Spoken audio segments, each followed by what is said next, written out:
Selamat malam untuk kita semua. Kami hadir, kami datang. Selamat datang di untuk podcast Muda-Mudi kita GPS Korps 2 semua. Medan. Senang rasanya kita bertemu kembali dalam keadaan sukacita dan diberkati oleh Tuhan. Dan pada malam hari ini, topik pembicaraan kita pada podcast di perdana kita ini tentang sejarah bala keselamatan ada di dunia dan sejarah bala keselamatan masuk ke negara kita Indonesia.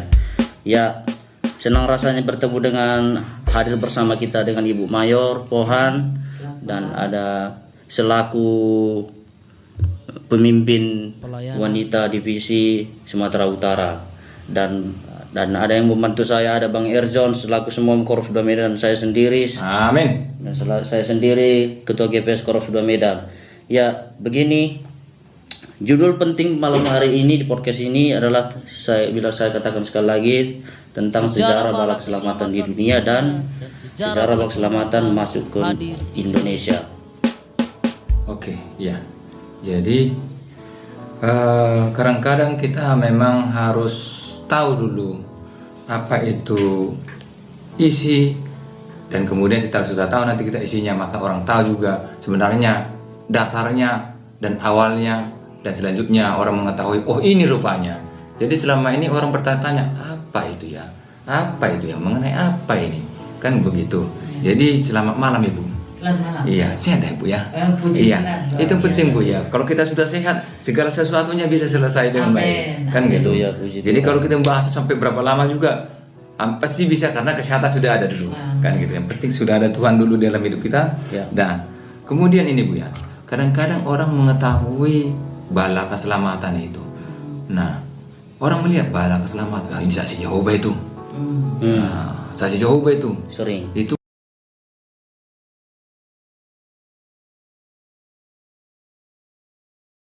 Biasanya pakai balai ya. iya. Padahal kita sebenarnya kita ucapkan bala keselamatan, orang tetap mengatakan balai. Nah, kalau sudah balai kata pemikiran, oh kerajaan.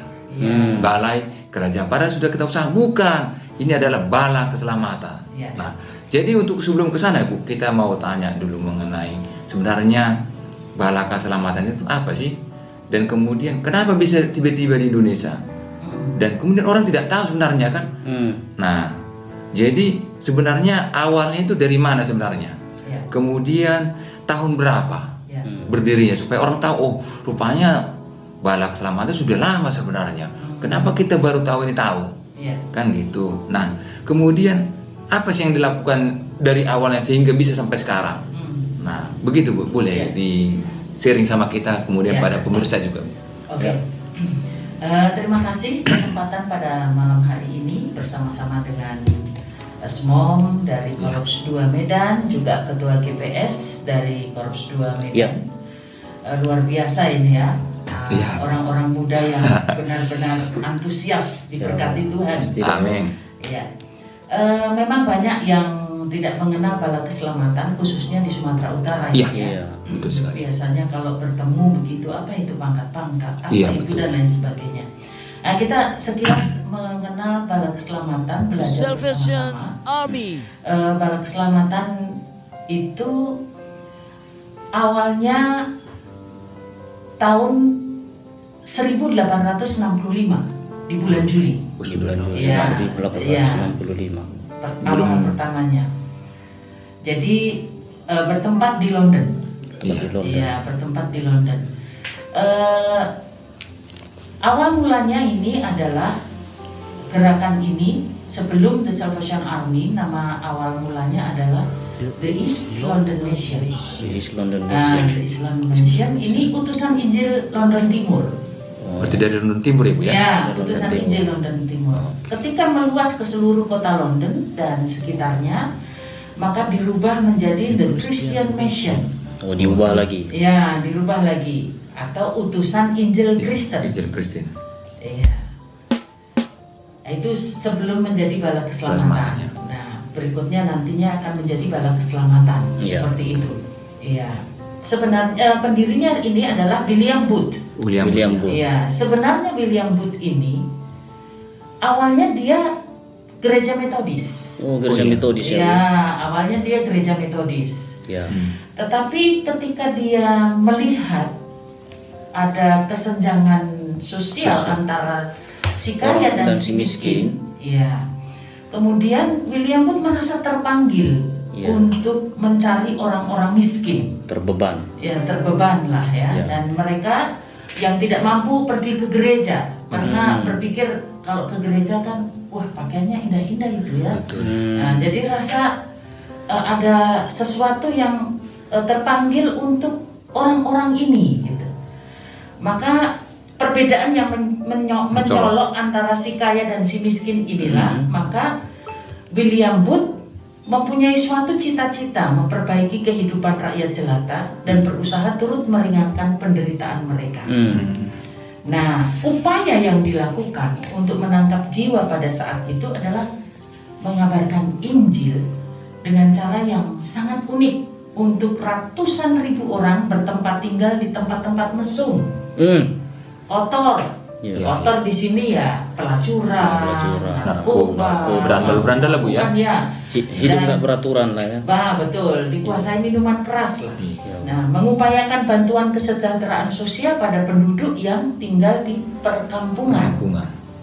Ya, perkampungan di sini adalah perkampungan kumuh dan membantu mereka terbebas dari gaya hidup berdosa. Seperti prostitusi, ya, judi, mabuk-mabukan, ya, narkoba, ya seperti itulah. Dan pelayanan yang dilakukan William Booth ini melayani masyarakat untuk kemuliaan nama Tuhan. Jadi dia melayani itu bukan hanya rohaninya saja yang dia layani, tetapi jasmaninya. juga jasmaninya, ya, fisiknya. Jadi seluruh waktunya memang untuk warga London Timur. Jadi sekilas bahwa di London sana, London Timur ini memang bagian yang tempat banyak kriminalisasi ya, tempat kumuh, tempat segala macam lah di situ. Jadi alasan William Booth juga bahwa dia ingin mengangkat orang-orang miskin ini untuk mengenal Tuhan. Ya, sehingga di London Timur sana ada patungnya William Booth dengan Catherine. Ya, karena memang terkesan sekali pelayanan William Booth. Tapi begini Bu, kan biasanya kalau seorang pendeta ataupun seorang misionaris masuk ke daerah yang terlarang, orang penjahat segala semua, bagaimana dia cara masuknya ke dalam Bu ya?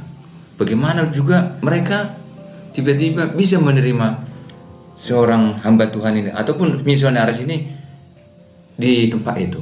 Kan biasanya kalau orang datang seperti itu kan diusir lah, ataupun istilahnya ditolak atau dikecelakai lah, kira-kira itu. Bagaimana caranya kok bisa seorang misionaris ini laki-laki namanya William Booth ini bisa diterima?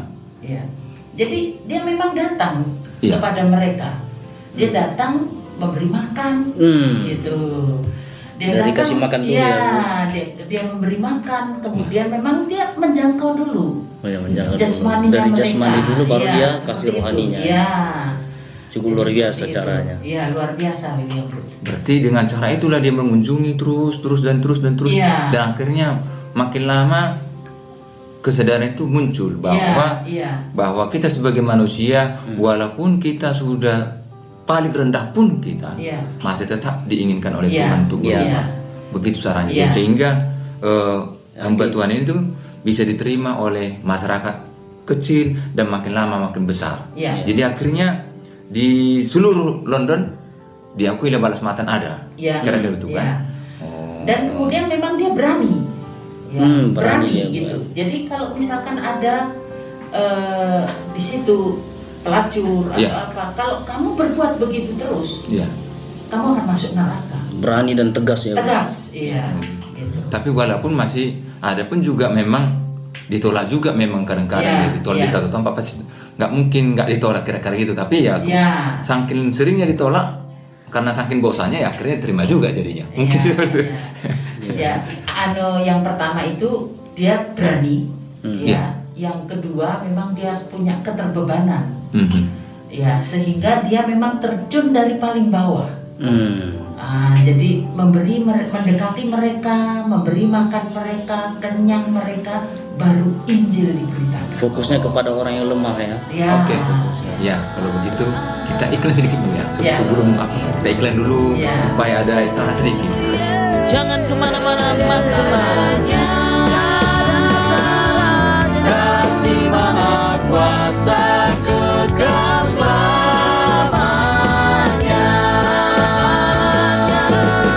Yesus Tuhanku, ku muliakan hingga akhir hidup ini. Ku mau tinggikan, ku mau masyurkan Yesusku sampai selamanya. Kita lanjutkan podcast kita di part yang kedua, seputar sejarah bala keselamatan di dunia ini. Masih kita dalam pembahasannya. Begini Bu, kita lanjut pertanyaannya. Ya. Dan setahu saya Ibu di dalam bala keselamatan ini di Salvation Army, saya dengar dan saya sudah lihat juga bala keselamatan ini dia melayani dalam 4 bidang. Itu kalau boleh kita tahu bersama Ibu, dia pelayanan itu di dalam bidangnya itu apa saja Ibu? Ya, jadi bala keselamatan ini selain gereja, ya kan, untuk memberitakan Injil itu Ya. ada pelayanan sosial. Pelayanan sosial. Pelayanan sosial itu ada panti-panti asuhan. Oh, panti asuhan. Terus kemudian ada panti-panti jompo. Panti jompo. Oh, panti jompo juga ya Bu. Panti jompo. Iya, ada juga pelayanan di Matahari Terbit. Ya. Matahari Terbit ini Untuk seperti apa adopsi nih? anak, seperti begitu. Oh, iya. Iya. Oh, yang keterbelakangan mental ya atau gimana? Atau Bukan. Jadi lebih ke di sana itu lebih ke ini ya, misalkan orang tua yang kira kurang bertanggung jawab, Bukan. menitip anaknya Luar bagaimana? nikah. bukan, misalkan hamil di luar nikah. Oh, aduh. Jadi ditampung Ditampung di oleh situ, Bala Keselamatan. oleh Bala Keselamatan seperti Ya. itu. Kemudian pelayanan sekolah. Pendidikan. Pendidikan. Ya. Pendidikan ada SD, SMP, ada SMP, Yo, ada SMK, juga. SMA, ya. Kemudian ada universitas saya rasa ada juga. STT ya, STT, STT yang ada di Palu. Oh iya, yang di Palu ya. Gitu. Terus Ibu, Dan ada rumah sakit. kesehatan. Ya, Kesehatan, ya betul sekali. Ini rumah sakit ini di mana aja ada Bu ya? Rumah sakit itu ada di Surabaya. Oh, Surabaya. Di Indonesia. Surabaya, ya. Kemudian ada di Bungsu, itu di Bungsu. Bandung. Rumah Oh, di sakit Bandung itu di Bungsu. Bandung. Bungsu, ya. Kemudian rumah sakit Catherine Booth Catherine di Booth di Makassar. Oh, di Di Makassar. Ya, dan rumah sakit Botwar di Botwar, Palu. Di Palu ya. Oh Ya. iya, itu Palu. Kemudian rumah sakit Turen Oh iya, iya. yang ada di Turen, Jawa Timur. Berarti yang di Palu itu waktu gempa itu tsunami, berarti banyak juga yang pasien ke rumah sakit kita Bu ya. Iya. Artinya rumah sakit ini dibuka untuk kalangan umum ya. Iya. Ya, rumah sakit umum. Rumah Iya, sakit rumah umum. sakit umum. Rumah sakit Iya, umum. rumah sakit umum. Iya, oke. Berarti sangat luas berarti kalau pelayanan keselamatan ya. Oh, iya. Sangat luas ya. Iya, sangat Bukan luas. hanya rohani saja berarti. Iya, bukan Jasmani. hanya Ya. rohani, iya. Jadi kadang-kadang memang ada gereja hanya mengutamakan tentang Rohani. kerohanian. Kerohanian, Tetapi iya. kalau keselamatan bukan itu saja Bu ya. Bukan Pasti itu saja. ada pendidikan, Iya. ada sekolah, Iya. ada panti asuhan, kemudian ada rumah sakit, Iya. dan kemudian juga ada perguruan tinggi STT ya. Iya. Oh mantap. Oh, dan ini Bu satu lagi nih ada saya lihat juga begini. Orang juga heran, Bertanya-tanya. bertanya-tanya itu tentara dari mana? Kan gitu kan pangkatnya. Oh, apalagi kalau di jalan itu orang heran kalau sudah melihat itu siap-siap semua orang-orang. Iya. Ini ada tentara yang berbeda ini. Iya. Kan gitu. Jadi istilahnya ada pangkat. Itu bagaimana ceritanya kok bisa ada istilah berpangkatan itu? Bagaimana ceritanya dari Menggunakan ada atribut. pangkat dari awal sampai ke atas bagaimana ya? Dan kemudian yang pangkat paling kecil itu apa? Dan kemudian yang paling besar itu apa, Pak? Gini, Bu. Begitu ya. Iya. Jadi alasan William Booth menggunakan atribut atau kepangkatan Ya. itu dalam pelayanannya adalah memperkenalkan struktur militer. Oh, Ya, yang gitu. diperkenalkan dan dipertahankan sebagai masalah tradisi. Tradisi ya. Jadi prioritas tertingginya adalah prinsip Kristiani. Kristiani. Iya, jadi istilahnya itu kita ini prajurit Allah. Iya. Ya, yang berperang dalam dunia ini untuk memenangkan jiwa-jiwa. Jadi ide dari Kongres Perang Bala Keselamatan itu di Agustus 1878 bahwa dia mengatakan saya ingin mengenakan setelan pakaian yang akan membuat semua orang tahu bahwa saya bermaksud berperang dan menyelamatkan dunia. Jadi seragam ini mengidentifikasi pemakainya sebagai seorang salvasionis Salvasionis. dan seorang Kristen. Jadi dia memang menggunakan sistem militer ini, gitu.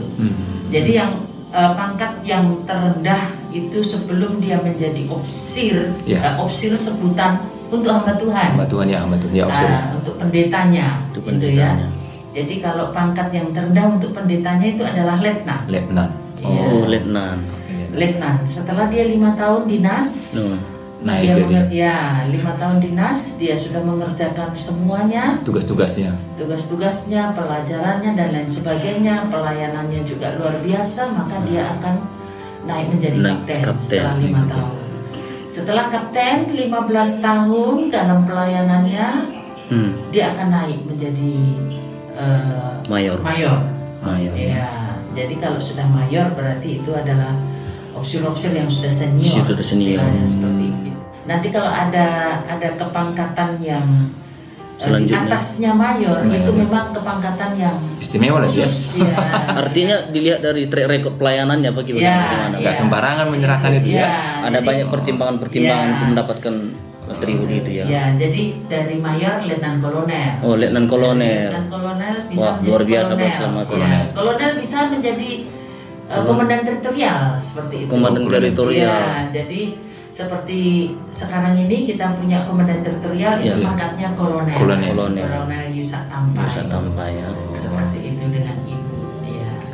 Dan ini sendiri Bu, kalau itu kan kalau setahu saya secara pribadi komisioner itu memimpin dalam satu negara. Tapi Bu, yang kalau memimpin dalam sebuah dunia itu pangkatnya apa lagi ya Bu? Ya, jadi tadi setelah kolonel Iya.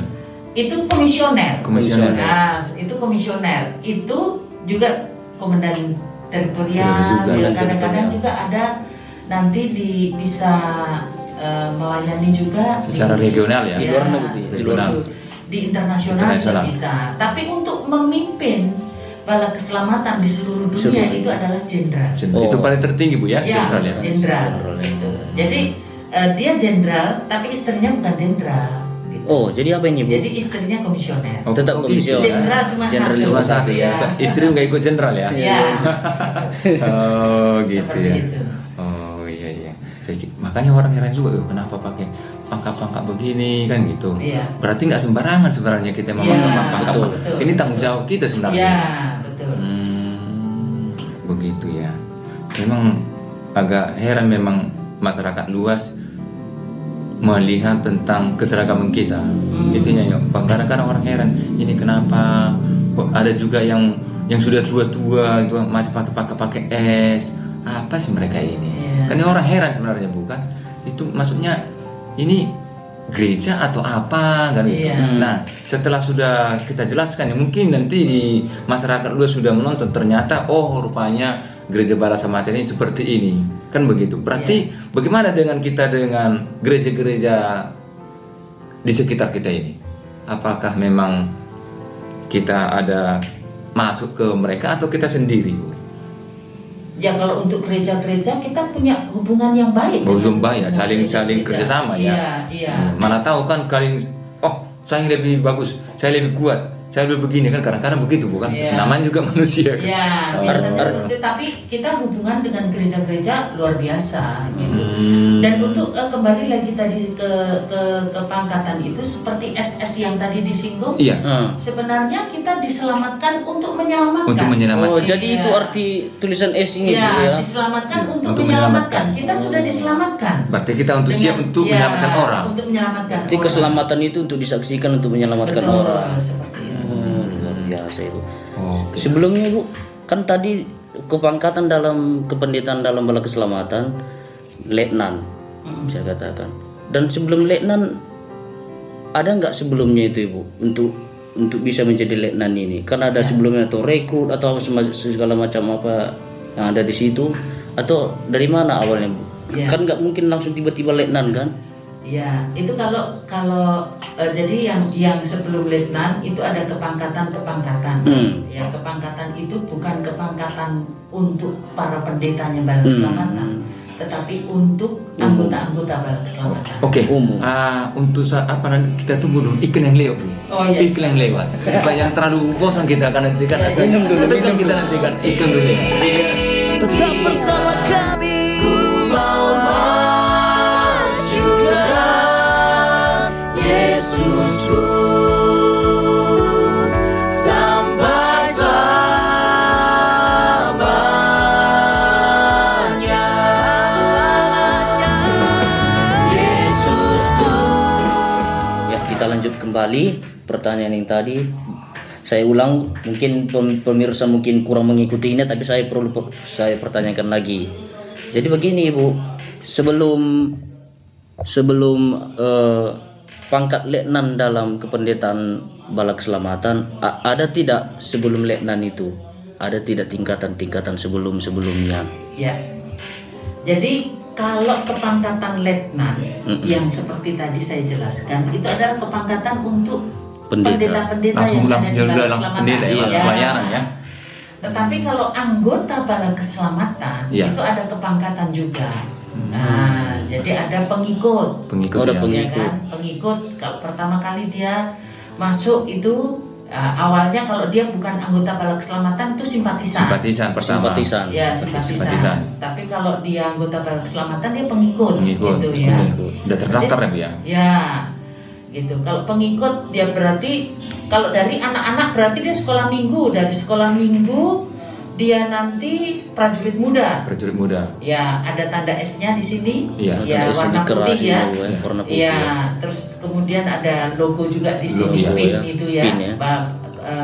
prajurit muda. Setelah prajurit muda biasanya mengikuti korps kadet. Oh iya. Korps kadet. Korps kadet. Korps kadet itu ada pelajaran-pelajaran Alkitab dan lain sebagainya. Nah, setelah korps kadet dia langsung ke Prajurit dewasa. prajurit dewasa. Dan ada pelatihannya itu Bu. ya? Prajurit dewasa itu 3 bulan lah. Oh, 3 Untuk bulan. pelatihan itu untuk menjadi prajurit Prajurit dewasa seperti itu. Nah, ketika prajurit dewasa, ya kalau dia terpanggil untuk menjadi hamba Tuhan Iya. atau pendeta Bala Keselamatan, dia mengisi formulir. Oh, polisi formulir. Mengisi formulir, kemudian dia di praadaptasi Beradaptasi. di satu institusi Bala Keselamatan lah. Itu yang dibilang OMT ya Bu. OMT Orang gitu. terpanggil, orang muda terpanggil. Ya, kemudian setelah diproses, cek kesehatan semuanya, Iya. kemudian menjadi kandidat. Kemudian Seperti menjadi itu. kandidat. Kalau semuanya- Setelah kandidat? setelah kandidat, diproses lagi. Kalau aman semuanya, kepribadian, Iya. kerohanian, Attitude-nya Bu. kesehatan, iya, semuanya bagus, maka akan lanjut diproses ke pusat pendidikan dan Pendidikan. pelatihan Itu di mana itu? keselamatan di Jakarta. Oh, di Jakarta ya. Iya, itu sebutannya akan menjadi kadet. Karet. Oh itu Iya, sebutan karet. Kadet. Selama 2 tahun di sana. Selama 2 tahun dan setelah Iya. 2 tahun Iya, iya. mereka ditugaskan lagi apa bagaimana Bu? Ya, Atau- setelah 2 tahun lulus, dilantik menjadi letnan. Oh, dilantik langsung jadi letnan. Di situ langsung diutus kemana? Diutus kemana? Diutus langsung begitu. ya. Seluruh Indonesia itu kan? Cuma Bala Keselamatan ini luar biasanya ketika dia sudah lulus menjadi letnan, diutus tempatnya sudah ada semua. Oh gitu. Oh, Iya. tersedia. Bukan Iya. langsung Bukan mencari terserah lagi. mencari, ya? Mencari, iya. Bukan mencari lagi ya. Bukan mencari-cari, Kan kadang-kadang kan tapi memang- disuruh mencari dulu ya. Ya, tempatnya memang Sudah ada. Tersediakan. Ya, baik itu yang di kota, Baik yang di di luar desa, kota. maupun di pelosok atau Sekalipun. di atas gunung Oh. pun. Iya. Jadi dan- gitulah perputarannya, Bu. Iya. Oke, Jadi Bu. dalam ke pindah tugaskan atau dipindah dibagi tugas setelah letnan, Ibu ada tidak bisa nggak dalam letnan itu pertama kali sudah dilatih dan mau ditugaskan, kira-kira mereka bisa nggak request saya mau pindah ke suatu tempat atau bagaimana ini? Oh, saya pilih ke sana. Atau Oh, kehendak saya bebas pulang kita. kampung. Oh, Saya iya, pilih kampung tidak. saya atau bagaimana, Ibu? Tidak. Artinya semuanya kita dengar dari pemimpin semua ya. Iya. Jadi perintah mau kemana ya. Iya, jadi sistemnya komando, Komando, ya. Iya, Betul-betul jadi kita- memang harus mental siap untuk Iya. ditugaskan dimanapun. Karena kan kita sudah menandatangani Perjanjian. di mana saja. Oh, luar biasa. Namanya juga tentara. Iya. Artinya Karena- Cuman tentara duniawi dengan tentara surga kan berbeda. Kalau tentara duniawi berarti kita berpatokan kepada duniawi kan? Harus patuh kepada orang yang di atas kita gitu. Kalau ini enggak, tanggung jawab kita kepada Tuhan. Tanggung jawab. Jadi ada komandonya. Iya. Secara sistemnya memang sistem komando di duniawi ini kan. Nah, Iya. cuman kita bertanggung jawab kepada Tuhan itu mungkin. Iya, Nah, iya. Artinya di dalam bala keselamatan sendiri pun yang paling ditekankan itu ketaatan Iya. karena sistem komando ya, Pak. Iya, iya. Oke teman-teman, mungkin untuk seputar bala keselamatan dan pelayanannya dan bisa dikatakan mungkin udah hampir semua lah kita sampaikan. Dan pada malam hari ini kita akan lanjut dengan pertanyaan selanjutnya. Begini Ibu, di Indonesia sendiri kan pastinya bala keselamatan itu tidak tiba-tiba masuk. Ada sejarahnya. Iya. Ada alasannya. Iya. Nah, dan banyak penolakan yang terjadi pastinya. Iya. Seiring berjalannya mungkin ada setelah itu penerus untuk mengembangkan bala keselamatan ini sendiri. Nah, dan upaya apa yang dia lakukan menyampaikan kebenaran Injil lewat organisasi bala keselamatan di Indonesia. Iya. Nah, jadi tahun berapa kira-kira Ibu Iya. pada saat itu? Jadi bala keselamatan masuk di Indonesia, ya di negara kita ini tanggal 24 November 24 November Pak. 24 November ya? 24 November. 1894. 1800. Iya. Sebelum Indonesia merdeka berarti ya Bu? Iya. Oh luar biasa bala keselamatan. Iya. Jadi yang membawa itu adalah Staf Kapten Jacob Gerrit Brouwer dengan Insight Adolf van Emmerik. Nah, Ini itu berarti yang orang membawa. kalau ada Van Pan ini orang Belanda, Bu? Orang Belanda. Iya. Berarti bukan dari Indonesia dia, dari luar ya? Iya, iya, dari Belanda.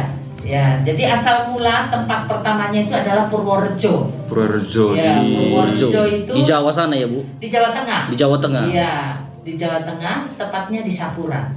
Itu Sapura. awal mula pertama kalau keselamatan dibuka adalah di Sapura. Padahal di situ masanya gencatan sisa ada terus itu perang kita. Iya. Nah, jadi prosesnya begini.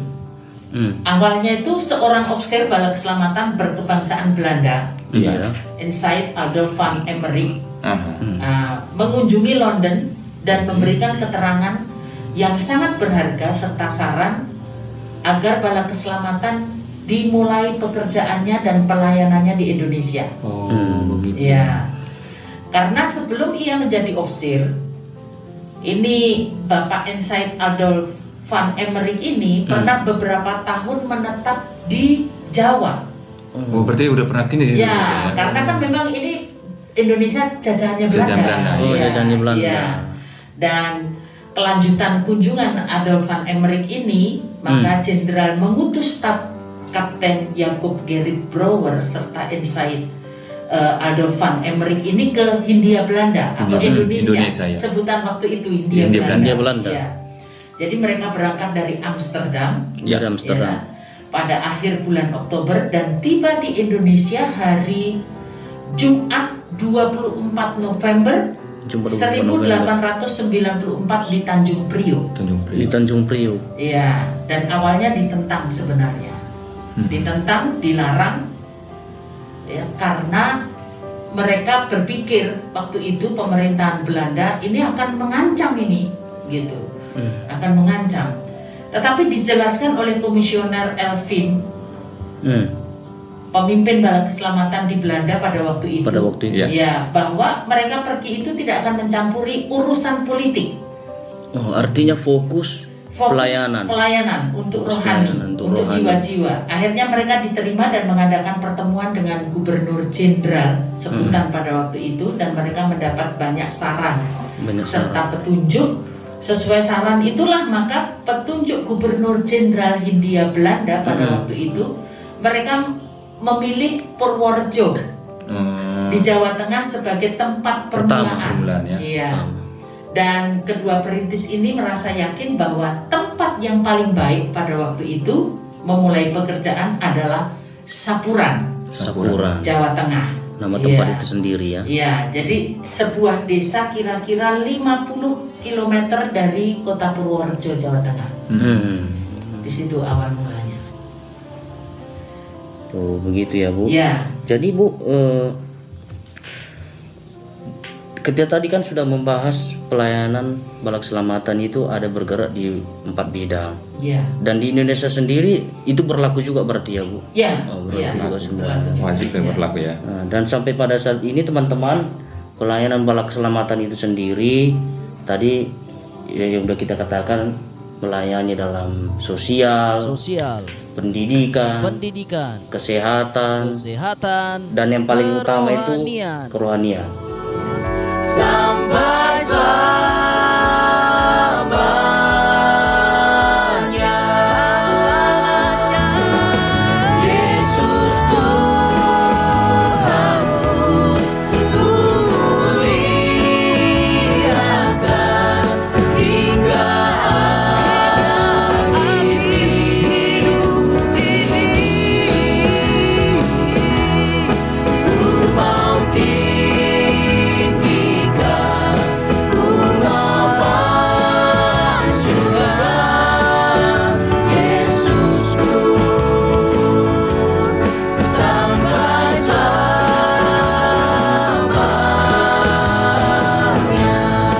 Ku mau tinggikan, ku mau masuk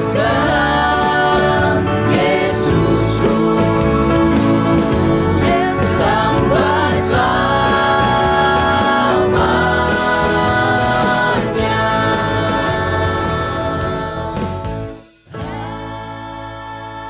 Jadi perkembangan pelayanan Bala Keselamatan di Indonesia itu berkembang sangat pesat, yang dimulai pada bulan September 1895. Iya.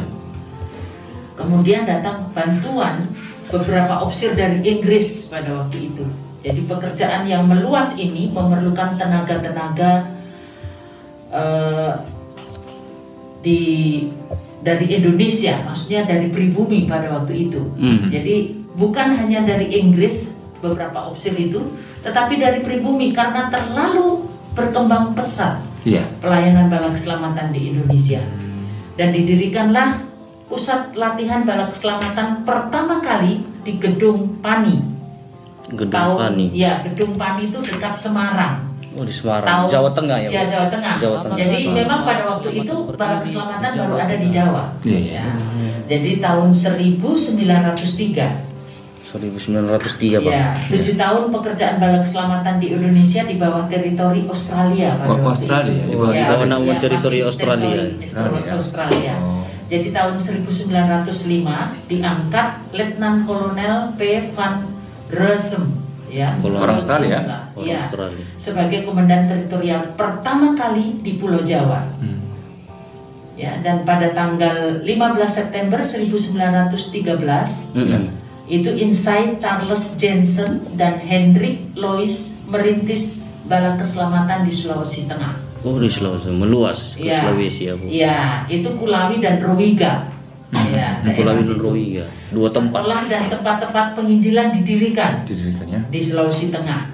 Ya, saat ini Sulawesi Tengah menjadi pelayanan yang paling luas Bala Keselamatan di Indonesia. Paling dominan. Ya, Paling gitu. dominan ya. Istilahnya basisnya Basis Bala Bala Keselamatan di sana ya? ada di sana. Iya. Sulawesi. Di Sulawesi Tengah. Dan tahun 1914 dimulai pelayanan bala keselamatan di Sumatera. Oh, Sumatera Utara, Ya, 1914 ya. Sumatera, oleh Kapten Robert Bernay. Orang Australia juga Bu ya? Orang Robert Bernay ini kayaknya dari namanya sepertinya ya. Iya, Australia. ada namanya. Iya, awalnya pelayanan kesehatan. Oh, iya pertama ya, Kesehatan. kesehatan ya. Iya, kusta itu ya. Oh, iya, awalnya kusta dari ya. situ. Khusus Iya. di Canang itu Bu ya? Kalau untuk posisinya di Sicanang saya kurang Kurang tahu pasti. Kurang pasti ya. kurang tahu Yang penting pasti. dia kusta Bu ya? Iya, pelayanan kesehatan awalnya. Oh. Dan tahun 1914 ditambah pelayanan rohani Rohani ya. untuk di Sumatera. Dan tahun 1928 dimulai bala keselamatan di Ujung Pandang. Ujung Pandang. Ujung Pandang itu Makassar. Makassar kembali Iya. lagi ke Dari timur. Dari Ya, ke timur ya. daerah timur. Makassar, ya. Tahun 1933 dimulai di Sulawesi Utara. Sulawesi Utara. Iya, Ya. Ajudan dan Nyonya Edward. Ya. Terus perintis di Sulawesi Utara itu diawali oleh orang pribumi. Siapa itu ya? Jadi Invoy HM Yusef. Orang kita pribumi. Orang dari sana, Orang orang dari dari sana. Sulawesi Dari Utara Sulawesi. sana. Iya. Dan tahun 1935 dimulai di Ambon. Di Iya. Ambon. Dan 1948 itu dimulai di Timor Kupang. Kupang. Iya, Kupang. Jadi memang sudah lama ini ya. Ya, tahun 1963 di Palembang dan tahun 1974 di Denpasar, Bali. Denpasar Bali. Di Pasar Bali. Iya. Berarti udah setiap daerah sudah ada ya? Di seluruh Iya, Indonesia iya, sudah ada ya? Sudah ada. Sudah Setiap ya? daerah sudah ada Oh. semua. Iya. Jadi seperti itu. Kemudian untuk masalah hubungan bala keselamatan dengan gereja lain, seperti tadi pernah Dibahas. tadi sudah dibahas Iya, iya, sedikit ya. Bala keselamatan itu menjalin hubungan yang baik dengan gereja-gereja, gitu. Seperti itu. Jadi hubungannya baik bala keselamatan. Seperti di Sumatera Utara inilah kita menjadi anggota BKAG. BKAG ya. Ya, hubungan dengan BKAG, dengan ketua BKAG kita juga bagus. Oh, Gitu. bagus. Sumatera berdoa, Iya, iya. seperti itu. Ya istilahnya begini, mana tahu kan karena kita adalah datangnya dari luar. Jadi kan untuk ke Indonesia kan berbeda. Itu maksud saya kan, mana Iya. tahu kan agak berbeda apa pandangannya, prosesnya Iya, itu kan. iya. Apakah istilahnya ada satu jalur kita atau memang ada dua jalur kira-kira begitu. Walaupun kita ada kerjasama tapi kita tidak satu badan. Oh, artinya di bawah naungan, ibaratnya seperti gereja GBI kan Bu, mereka di bawah naungan PGI. Iya. Kalau dan bala keselamatan sendiri bagaimana Ibu? Apakah dia terpisah? Atau memang kita di bawah naungan PGI atau memang kita ada mungkin oke kerjasama dengan PGI mungkin pasti. Tapi persoalannya apakah kita Tidak di bawah? tidak di bawah Naungan atau PGI ya? Ya, jadi begini. Kita tidak di bawah naungan PGI. PGI. Oh. Ya. Karena bala keselamatan itu sebenarnya sejajar dengan PGI. Oh, gitu ya. Dengan PGI itu sendiri, ya. Yang bersama-sama menjadi anggota Aras Nasional. Aras nasional. Seperti itu. Jadi Aras Nasional ini juga bukan organisasi beberapa gereja seperti PGI, PGLII atau Ya. organisasi para rohaniawan, melainkan representasi dari gereja bala keselamatan. Dan anggota Aras Nasional ini anggota Aras Nasional, Ya. ya, itu adalah PGI. PGI. Oh. Persekutuan Gereja-Gereja di Indonesia. Indonesia. Kemudian KWI, Konferensi Wali Gereja Indonesia. Iya. KWI. PGLII, Persekutuan Gereja-Gereja dan Lembaga Injil Indonesia. Kemudian PGPI, Persekutuan Gereja Pentakosta Indonesia. PBI, Persekutuan Baptis Indonesia. Bala Keselamatan. Bala keselamatan. Dan gitu. yang terakhir adalah GMAHK, Gereja GMAHK. Masehi Advent Hari ke-7, dan satu lagi GOI, Gereja Ortodok Indonesia. Ortodok. Jadi sejajar. Sejajar ya, Jadi bukan di bawah ya. Bukan di bawah. Jadi sejajar dan dia memang masuk dalam anggota Aras Nasional. Aras Nasional. Bukan anggota lah, maksudnya masuk dalam Aras Nasional itu. Iya. Oh, luar biasa. Supaya nanti orang tahu, jadi oh rupanya balas mata itu tidak di bawah, ternyata satu Setara. Setara, itu. iya, seperti Jadi para pemirsa sudah tahu sekarang kalau memang balas mata itu sudah setara dengan PG, bukan di bawah, kan kira gitu kan? Iya. Oh, iya. Gitu. Itu yang penting sebenarnya Bu, supaya memang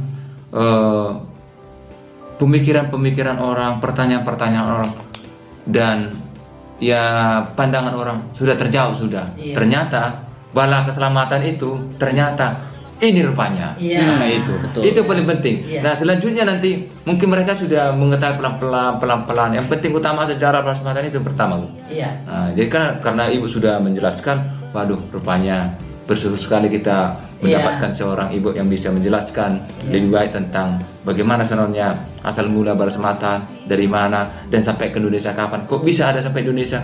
Ternyata sudah ada jalurnya rupanya. Iya. Dan tidak segampang rupanya mendirikan suatu lembaga seperti membalikkan bola tapak ya. Iya. Langsung. Artinya Ternyata ada proses. panjang. Ada proses. Panjang. Iya. Perdebatan pasti ada kecekcokan ataupun tolak belakang ataupun ya ditolak diterima kira-kira gitu itunya Artinya udah berbagai upaya dilakukan. dan hasilnya adalah hasilnya sekarang. ini. Haleluya. Oke.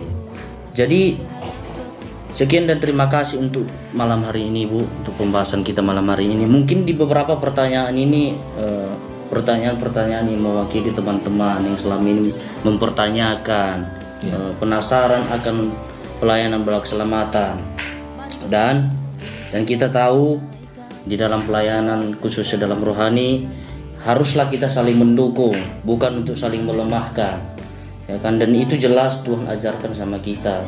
Artinya segala sesuatu yang kita pandang penuh tanda tanya, pasti kita bertanya yang membangun. Iya. Jadi jangan untuk melemahkan orang.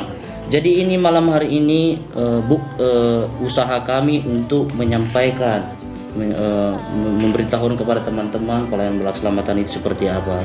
Jadi sebelum kita akhiri, saya secara pribadi mengucapkan banyak terima kasih kepada Ibu Markohan selaku pemimpin pelayanan wanita divisi Sumatera Utara, dan Bang Erjo selaku Smom Korps 2 Medan yang membantu saya dalam moderator Terima kasih. podcast malam hari ini. Jadi teman-teman, sekian dulu podcast Mudah-mudi GPS Korps 2 Medan. Luar biasa waktu dan tempatnya untuk bisa malam hari ini, ya berbagai alasan kita bisa ketemu di meja ini membahas suatu hal yang penting tentang sejarah bala keselamatan ada di dunia dan sejarah bala keselamatan hadir di Indonesia. Oh begini Bu, ada yang lupa kita katakan malam hari ini kan, saat ini kan dalam pelayanan sekalipun kita harus Jaga kesehatan 3M. Mencuci tangan, menjaga jarak, menggunakan masker. Yang tak kalah penting lagi teman-teman, ikuti terus channel YouTube kita podcast Muda Mudi GPS Korps 2 Medan agar tidak ketinggalan berita atau topik yang akan kita bahas selanjutnya. Tonton, share, komen, like, dan jangan lupa subscribe. Tuhan dimuliakan, kita yang percaya mengandalkannya diberkati. salut. Haleluya.